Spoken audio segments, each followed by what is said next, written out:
Prelims clear करने के बाद दिल्ली आई थी मेंस की आंसर राइटिंग के लिए। तो आप प्रीलिम्स क्लियर करने के बाद भी यहाँ मेंस की आंसर राइटिंग के लिए आ सकते हैं अगर आप कंफर्टेबल हैं, आपको ठीक लगे तो।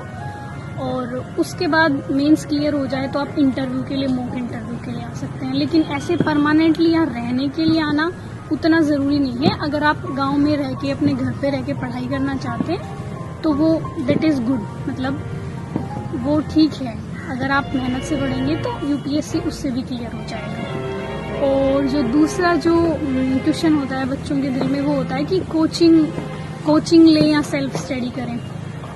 तो इसके बारे में मेरी सीधी सी राय ये है कि चूँकि मैंने कोचिंग नहीं ली थी तो मुझे कोचिंग के बारे में उतना सीधा नहीं पता है कि कोचिंग कितना % आपकी हेल्प कर पाएगी। लेकिन मुझे ऐसा लगता है कि अगर आप ईमानदारी से घर पे रह के भी विदाउट कोचिंग सेल्फ स्टडी करना चाहते हैं तो मुझे लगता है यूपीएससी की प्रिपरेशन आप कर सकते हैं।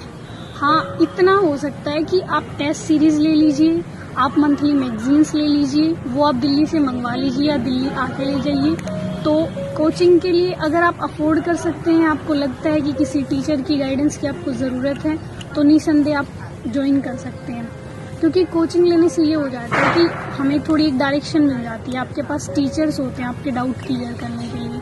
तो आपको लगता है शायद कि ज़्यादा इजी होगा, नो डाउट वो इजी होता होगा, लेकिन ऐसा नहीं है कि अगर आप कोचिंग नहीं लेंगे तो यूपीएससी नहीं होगा। तो इसलिए ये आपका अपना स्वविवेक है कि आपको कोचिंग लेनी है या नहीं लेनी है। दोनों चीज़ें सही हैं। अगर आप कोचिंग लेंगे तो वो ठीक है, पढ़ना आपको ही, अंततः पढ़ना आपको ही है, सेल्फ स्टडी आपको ही करनी है। टीचर पढ़ाएगा उसके बाद भी आपको ही रिवाइज करना है। तो आप अपने हिसाब